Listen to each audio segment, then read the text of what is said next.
Welcome to the Candid Sustainability Podcast, a podcast about real conversations at the intersection of people, planet, and progress, hosted by me, Kabelo Rathobei. In each episode, I sit down with change makers, practitioners, and everyday people doing extraordinary things in sustainability. From careers in climate finance to youth advocacy, renewable energy, and beyond. We keep it candid, we keep it honest, and we bring an African perspective to the global sustainability conversation. Because Africa's voice belongs at the center of this dialogue, not at the margins. If this is your first time listening, welcome. And if you keep coming back, thank you. Make sure you subscribe wherever you get your podcast and do share this episode with someone who needs to hear it. Today on the show, we discuss building a career in sustainability. But before we get into today's episode, I want to share something with you. If you've listened before, you may notice a small but intentional shift in how I've introduced the show. I've tweaked the direction slightly, and I want to be upfront about why this is the case. The more I sit with this work, and the more I realize that sustainability conversations in global spaces often speak past Africa, or treat it almost as a footnote. Africa contributes the least to global carbon emissions, yet bears some of the heaviest consequences of climate change. Africa is also home to the youngest population on Earth, a generation that will most likely shape the sustainability agenda for decades to come. Africa brings some of the most innovative responses and some of the most important voices in the conversation to the urgent climate realities.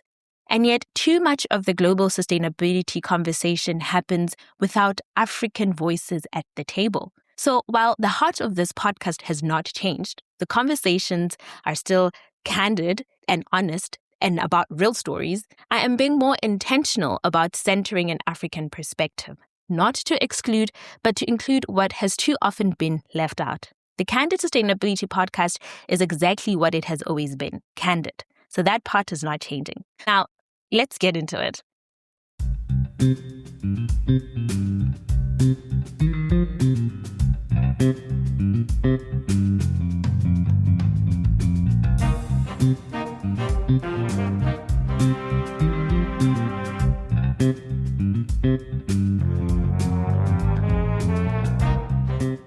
Today, I'm speaking with Comfort Apeh Francis, an environmentalist, climate innovator, climate communications professional with over 4 years of experience advancing sustainability solutions across Africa.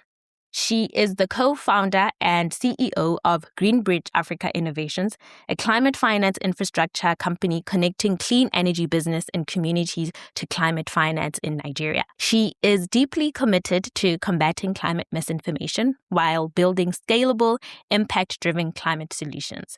She has recently launched a Sustainability Career Pathfinder, a tool that helps people who want to build careers in sustainability but are struggling to start and don't know where to start.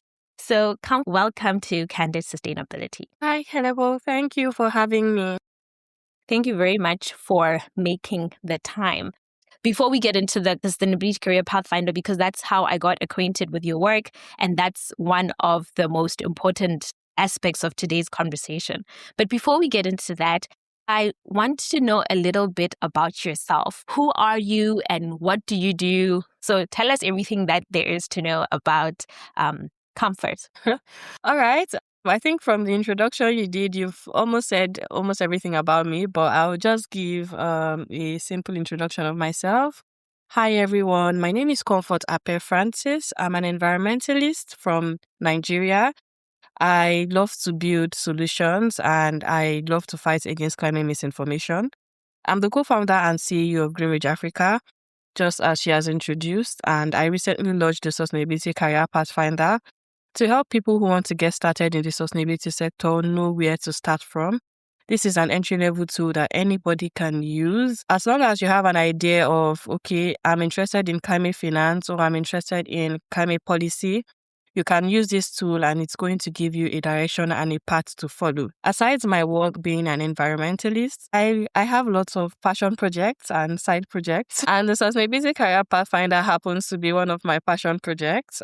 I love to watch movies, especially Turkish series and C-dramas and K-dramas. I love everybody's cultures. Yeah. So, I'm happy to be here today. Thank you for giving me this platform and opportunity to talk about myself and my work. Thank you very much for coming. It really is great that you were able to come. So I want us to get a little bit candid. You already have by telling us that you like to watch K-drama, for example. But what did your early career look like? And what was the moment when you decided, actually, I want to forge a career in sustainability? What happened? What was your turning point and what got you to this place? Okay, you probably might not know, but I am a graduate of environmental management and toxicology. So that was what I studied in school. And after graduating, I actually wanted to, work in the sector. But in my country here, it's a new course when I started studying it, and not much people really knew about it. So the career path that they kept talking about was waste management and all that. There's nothing wrong with waste management, but I wanted to Yeah. do something beyond waste management. I kept thinking that there has to be something more that I could do with this certificate. So I started researching, and that was how I started learning about climate change. My early days were quite confusing. I'm not going to lie. So, building this Sustainability Career Pathfinder, it was from a pain point that I experienced. It was quite confusing. I didn't know where I wanted to start from. I was just learning everything and anything, taking all courses. But the only good thing that came out of my early stage, I found direction and I saw a problem and decided to start solving. So my early career days were basically about me learning and trying to forge a path for myself and discovering that there were lots of climate misinformation in the space, especially on social media, on Twitter. It was a whole lot. So I decided to do something about it. I started a podcast also called Climate Saturday, where I Great. invited guests who were much more knowledgeable than I was in the sustainability sector to come talk and debunk most of the climate misinformation that we are spreading across. So that was how my journey basically started. So I started confused and got into communications, and this is where we are right now. And I'm glad I took that step. What are the areas of sustainability is your work focused on? Aside communication, I'm very interested in climate finance and also innovation currently. So I'm building my startup called Greenbridge Africa, where I seek to connect clean energy businesses and low-income communities to climate finance. I don't believe a woman should be cooking for her family and be dying as a result of using poor energy sources to cook. It doesn't make any sense to me. And saying that there's a way we could fund clean cooking solutions to get to more women, so they could cook, clean, and live healthy. I decided to start working on Greenwich Africa, and we've created a digital MRV system that we seek to connect people that are working as smallholder farmers that are working in the agricultural sector, companies that have clean cook stoves, organizations that are manufacturing clean cook stoves, seeing how we can work with them to get the solutions to low-income earners, and also organizations that are converting organic waste into cleaner energy sources, seeing how we can work together to get this to most of these women. So currently that is what I am building, and my solution has been recognized by the United Nations and the African Union, where I was invited to pitch at the African Climate Summit 2 that just ended last year. So yeah, I would believe that, the solution is getting the recognition it deserves because it is needed in this time and day. Climate finance is a very strong bedrock that we need in the climate space. Every subsector under the climate space needs climate finance to function. So I'm really, really interested in the climate finance sector of the space currently. That's quite exceptional work that you're doing, Comfort. And what really speaks to me is how you've identified the different problems or the different challenges that your community is facing and finding sustainable solutions for it. But it is also quite important, the point that you bring across, that we do need the financial resources to then make these a reality. But now I want to talk a little bit about people who, unlike you, who had studied sustainability and environmental management, and now they've probably started off their studies in a different faculty, in a different subject area, and now they want to pivot into the sustainability space. What do you think people who are trying to pivot into this space most underestimate about switching to the sustainability industry? I think we underestimate how confusing the sustainability sector can be. It is broad. It is very, very broad, and it interconnects with every other sector. So studying just, let's say if you studied environmental sciences or even the sustainability courses, it doesn't really mean that you probably will like have a clear roadmap on where to start, on how to get started. The sector is big. Identifying where you want to work, where you want to make impact is one of the biggest challenges that I can see most people face. Once you can identify that particular place, it gives you a clearer roadmap, and it gives you a what's the word? A smoother journey. So you've mapped out like your biggest problem. That is identifying where exactly do you want to make impact. Studying sustainability, or you just want to transition. Another thing I've observed is that the sustainability sector, every other sector has its equivalent in the sustainability sector. So except you want to come in and work in the equivalent of where you're coming from, then you probably don't have a problem.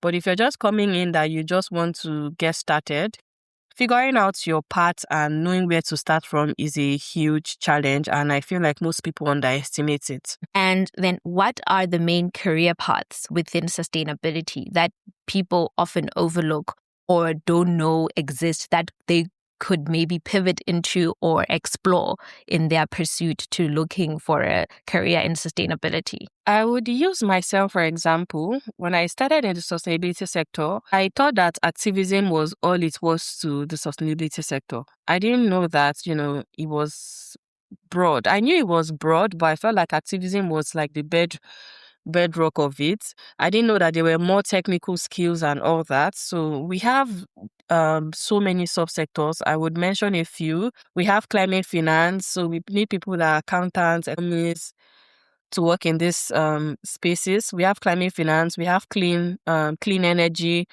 which is even still divided into solar, wind, biogas, bioenergy, and all that, nuclear energy. Those ones are there. We have ESG and corporate sustainability. So organizations right now are being pressurized to report, to give their sustainability reporting. Investors are looking at that for them to invest in companies and all that. That's another subsector that people could look at. There are so many roles: ESG analysts, sustainability manager, CSR officers.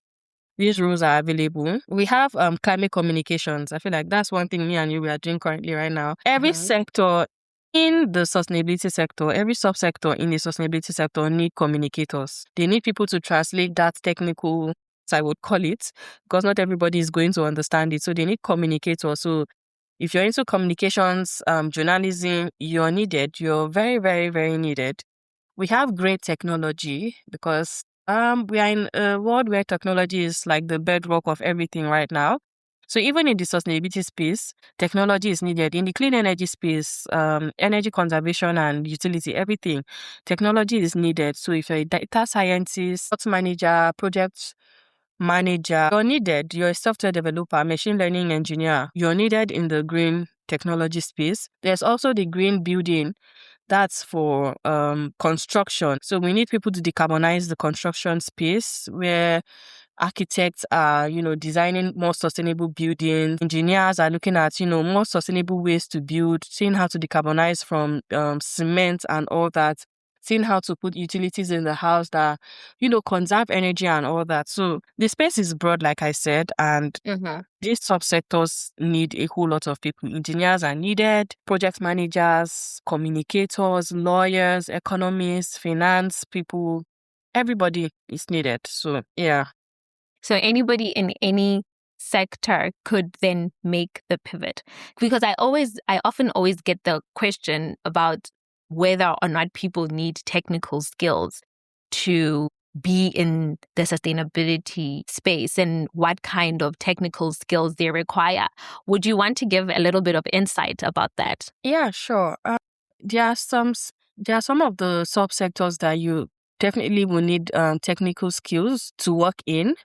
So if, let's say, the ESG and sustainability reporting, you need to understand global reporting frameworks. That's a technical skill that you need to understand. You have to even get certified to be able to come and start writing ESG reports for companies and all that. If you want to work in the solar sector, clean energy space, there are a lot of technical roles there also.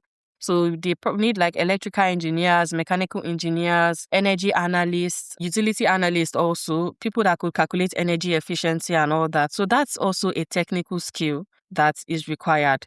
Even in climate policy, if you want to work in climate policy, you need the technical skills of understanding how policy works, how policy drafts are being made, and all that. It's there, but like I said, every role has its other side in this sustainability sector. So every role has its equivalent in the sustainability sector, but there are some roles that require you to have some technical skills. Those technical skills are required, but not for every role you get. For communications now, it's very easy. If you can write content, if you can learn about the space, and you probably focus on like the clean energy space, read your terminologies and understand, and you can do content and educate people basically, you can easily transition. So not everything is so technical, but there are some roles that require technical skills. There are some roles that require business skills. So if you're a business developer and stuff like that, you have your space also. There are roles that require communication skills, and what I can get to see most of these days that most of even the roles that are being put out, you don't just require just one skills. It's like a T-shaped skills where it touches almost a little of everything. So people don't have to be scared. You can just start small from wherever you are. And if the role that you're looking to want to work in requires a technical knowledge, you start developing that technical skills while you get started in the sector. So it's quite easy like that. So you brought something very interesting into the conversation when you're talking about job posts that we see. So they will require, for instance, technical sustainability reporting, but they would also require communications, and they would also require data analysis. And perhaps someone might look at that job post and think these are 3 distinct career paths. And so how does somebody who is maybe even a student in the sustainability space themselves, how do they then channel themselves to be able to find a role that is interesting to industry, of course, the companies that they're trying to apply for, but also, so how do they deal with the breadth that is needed, but also the depth of the work that is required? Like I said earlier, a bit of everything is required right now when you see some of those job postings. So for a student, I feel like one of the easiest way is to look for internships, because getting an internship or doing an internship, you probably, they don't even require you to have all those skills. They would train you and stuff. So that's like the easiest part to get in. And looking at those job postings, it's a roadmap also that you get to see that, okay, these are some of the skills that I need to build. Like for example, you were talking about the reporting. They require you to know a framework. Let's say GIR or ISSB. You are required to understand it. And you also need to be a data analyst, because you would also be working with data, and you'd also have to be able to, write this report and communicate it properly. So you still need a communication skill inside of it also. So if you're a student and you're looking at this like this, I feel like you have a very big advantage, because you're still learning, you're still in school. So you know the right skills to pick up before you leave school. So you're not just coming into the market and you're stranded. So you're going to look at this and be like, okay, this is what the job market looks like. When you see a job posting, these are some of the skills that are being required. And you start developing those skills, you look for internships. And I feel like one of the things that are failing a lot in the space is that we don't have lots of internships. We don't have a lot of apprenticeships and traineeships, because I think it's very much needed, because we have a huge skills gap, talent gap in the sustainability space, and we need to fill it. But almost everybody have to struggle and, try to identify these parts and work on it for themselves. That's where I feel like government and all these corporations can come together and create programs that can ease this space, this gap that is there. So if we could get traineeships, if we could get more internships where more people can get in, because lots of companies are coming up every day. Regulations are getting tighter and stricter, and a whole lot of talent is needed to fill these spaces. So there's still a whole lot of work to do. But if you're just starting out as a student, please look at job postings like we've stated. Look at the skills that they are required, and you look at the kind of skills you have. Do a skills audit. If I'm very good with social media or even understand communications, then you know that, okay, you're just going to improve on that slowly. And then you see that data analyst is one of the skills that, because I feel like it's one of the skills that is required almost everywhere in the sustainability sector. So you start learning you do the basics, start learning how to work with Excel properly, learn how to clean data. They don't require you to be perfect, because I believe everybody can learn as they go. Absolutely. Yeah, so if you know the basics, you can apply, please. So don't let those skills things scare you off. Well, if you know the basics, please apply. But also understand frameworks, read about the frameworks while you're preparing to get certified. So at least have an idea. So when you go for those interviews, they know that, okay, yes, you understand. It's just that probably you don't have the certification or something yet, which you can say you're working on, and don't let that hold you back. Just, these days the job market is quite shitty and it looks like a game of numbers, but if you are very strategic, you would get something good. Mm-hmm.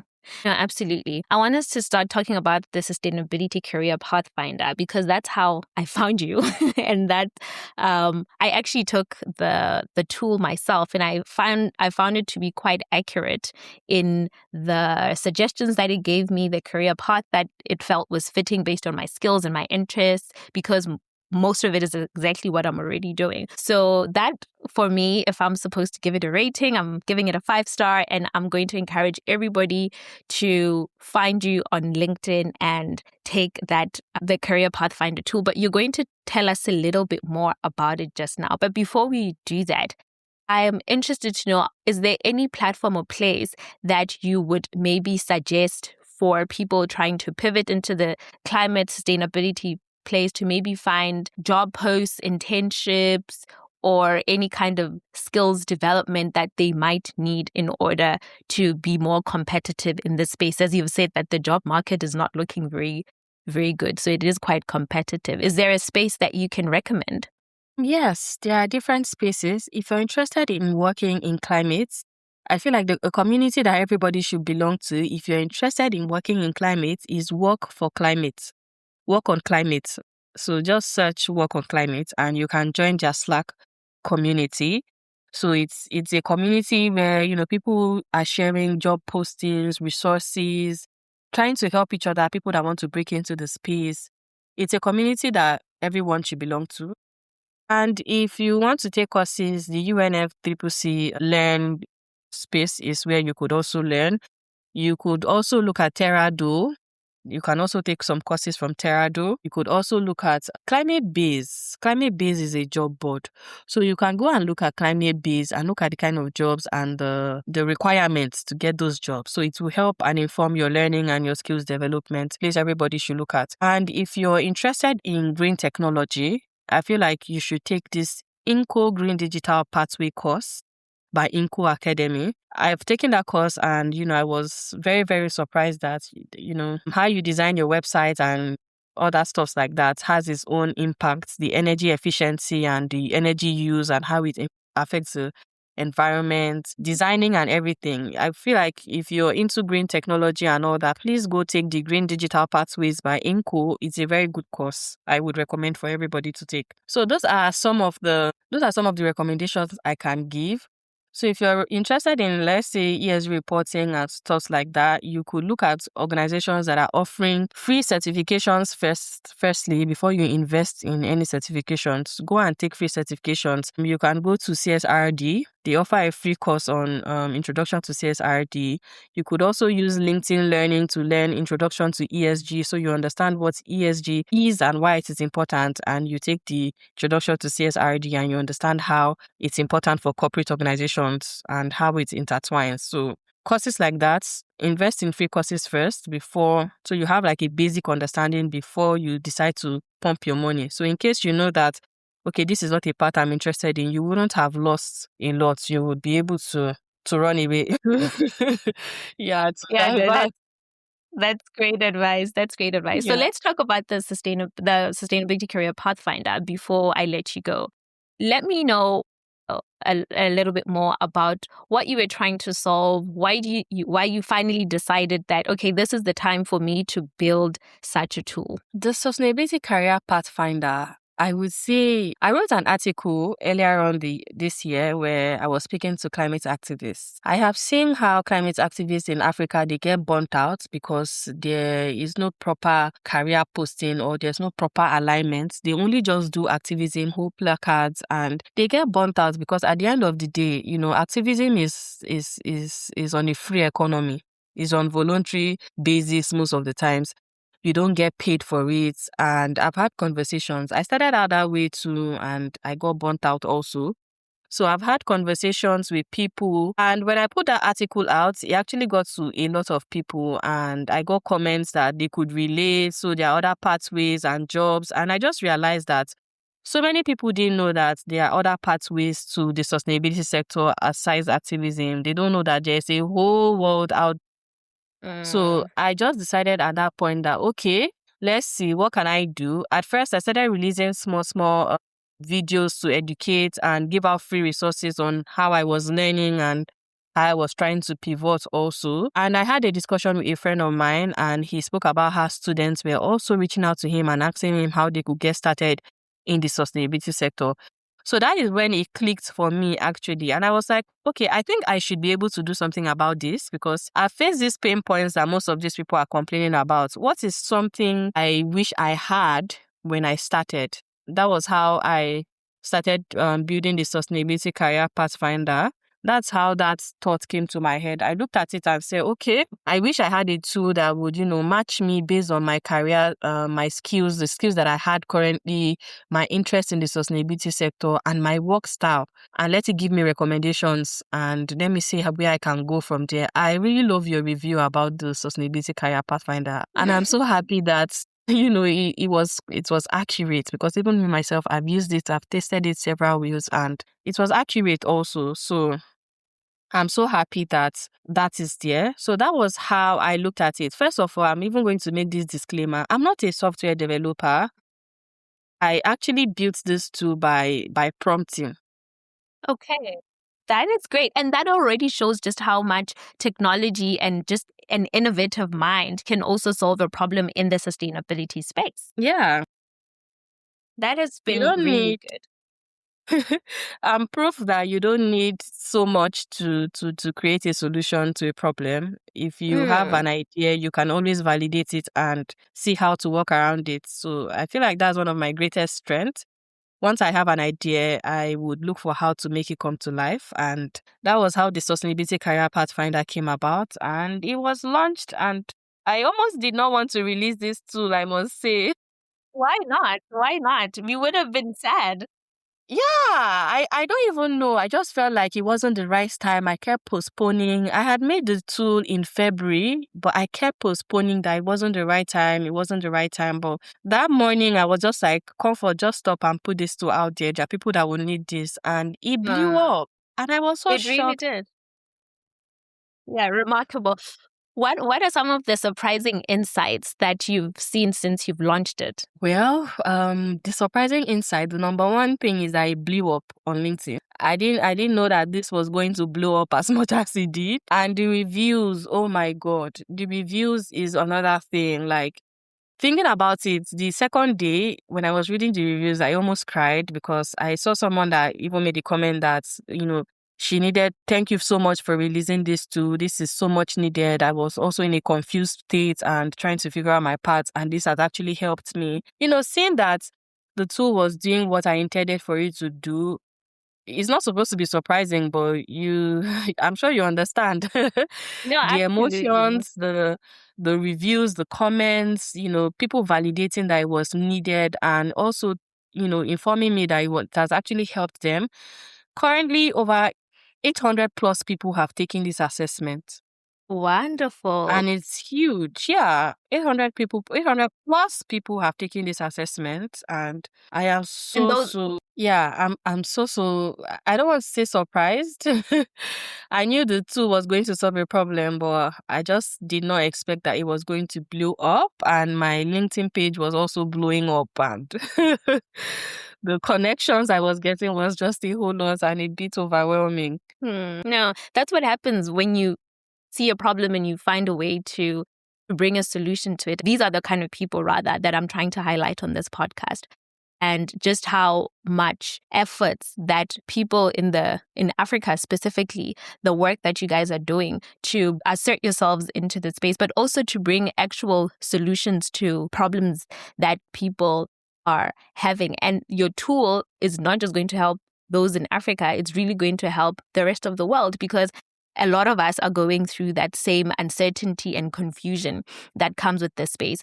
But now, before we go, I would like you to tell me where they can find the Sustainability Career Pathfinder if they haven't already. Okay.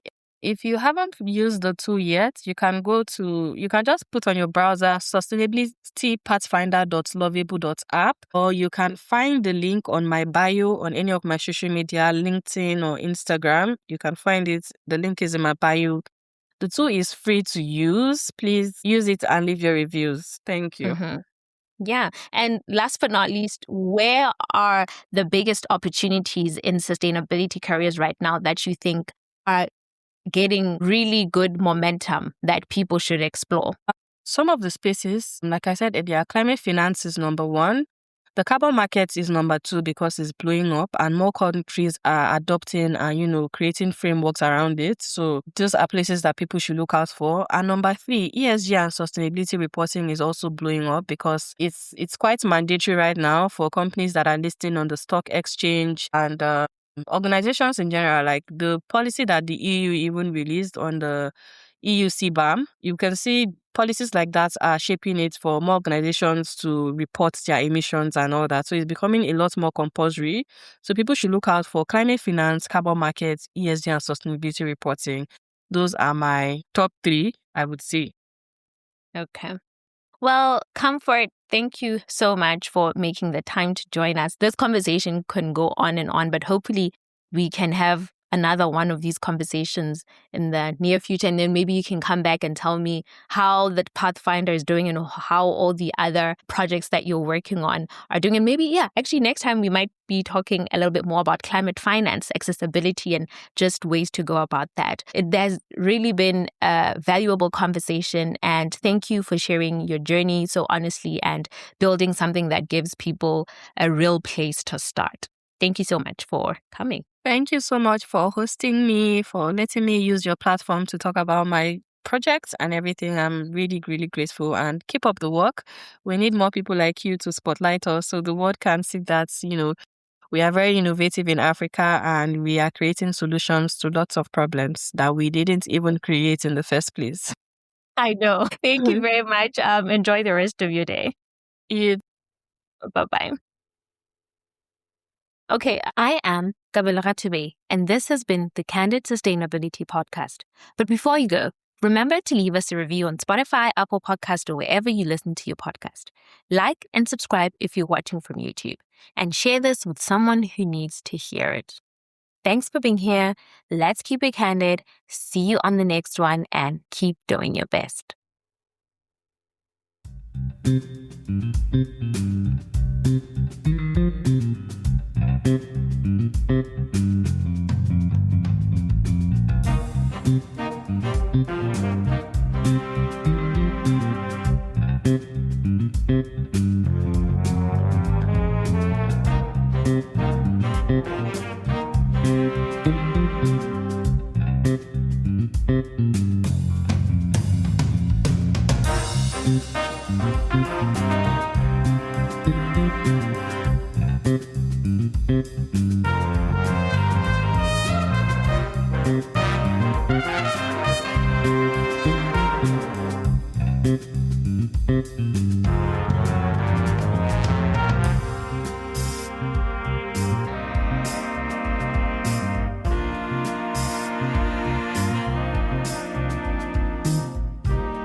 you.